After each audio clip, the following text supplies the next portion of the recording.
Viralnya komplotan Taliban akhir-akhir ini, yang telah menguasai beberapa ibu kota di Afghanistan. Taliban dengan cepat menduduki ibu kota Afghanistan, Kabul, pada Minggu, tanggal 15 Agustus tahun 2021, setelah 10 hari melancarkan serangan kilat selepas penarikan pasukan asing pimpinan Amerika Serikat, di samping faktor momentum penarikan tentara Amerika Serikat dan lemahnya militer Afghanistan. Kemenangan cepat Taliban juga menunjukkan mereka begitu kuat, menurut Pusat Pemberantasan Terorisme Amerika Serikat di West Point.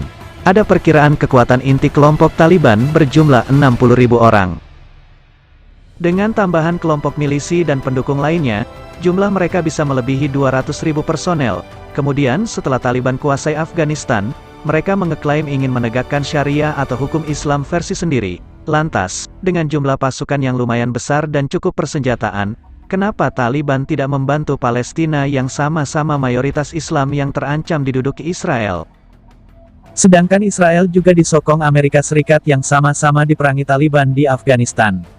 Siapa Taliban sebenarnya? Singkatnya, Taliban adalah kelompok yang berdiri sekitar awal 1990-an di wilayah Pakistan Utara setelah pasukan Uni Soviet mundur dari Afghanistan. Dalam bahasa Pashto, Taliban berarti pelajar. Hal ini merujuk pada anggota kelompok yang pernah belajar di bawah Mullah Omar, salah satu pendiri Taliban dan komandan pasukan Mujahidin yang mendorong Uni Soviet keluar dari Afghanistan pada 1989. Mullah Omar diyakini tewas pada 2013, tetapi kematiannya baru diumumkan Taliban 2 tahun kemudian. Pendiri lainnya adalah Mullah Baradar yang kini menjadi calon kuat presiden Afghanistan. Baradar lebih dikenal sebagai kepala politik dan wajah paling populer dari kelompok ekstremis bersenjata itu, di samping Haibatullah Akhundzada yang menjadi pemimpin keseluruhan Taliban. Taliban awalnya didominasi oleh orang-orang Pashtun dan pengaruhnya mulai terasa pada musim gugur 1994. Cikal bakal gerakan ini adalah pesantren dengan sumber dana dari Arab Saudi. Pesantren ini biasanya menganut aliran Sunni garis keras. Janji Taliban di wilayah-wilayah kediaman warga Pashtun, yang tersebar di Pakistan dan Afghanistan, adalah memulihkan perdamaian dan keamanan jika mereka berkuasa. Di kedua negara itu mereka memberlakukan atau mendukung hukum keras, seperti eksekusi di depan umum untuk kasus pembunuhan dan perzinahan serta potong tangan bagi para pencuri. Taliban meraih masa kejayaannya sekitar tahun 1995 sampai tahun 2001. Pada September tahun 1995, mereka berhasil meraih provinsi Herat yang berbatasan dengan Iran. Setahun kemudian Taliban menguasai ibu kota Kabul dengan menyingkirkan Presiden Burhanuddin Rabbani dan Menteri Pertahanan Ahmed Shah Massoud.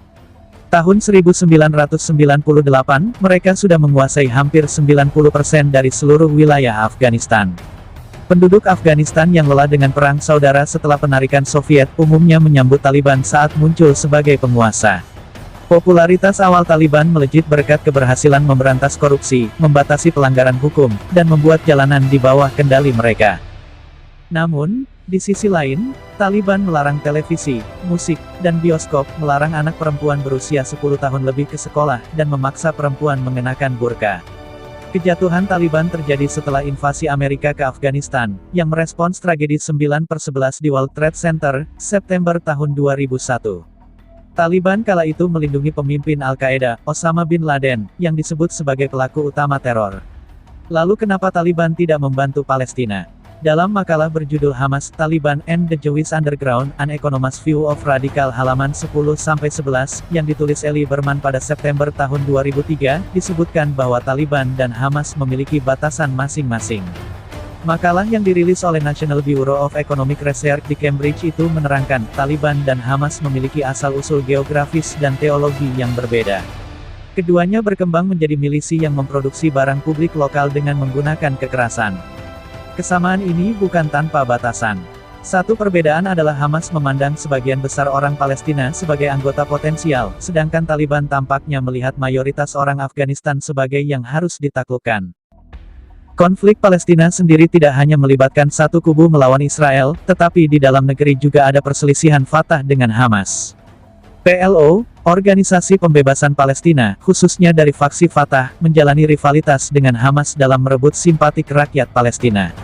Berbeda dengan PLO yang mengupayakan langkah damai, Hamas dengan sayap militernya memilih jalan kekerasan dalam memperjuangkan negara Palestina. Konflik bersenjata yang terjadi di Palestina terjadi antara tentara Israel dengan Hamas. Faktor-faktor itulah yang kemudian menjawab pertanyaan, kenapa Taliban tidak membantu Palestina atau menyerang Israel. Jadi itulah sedikit informasi tentang Taliban dan sebab apa Taliban tidak membantu Palestina dan tak menyerang Israel.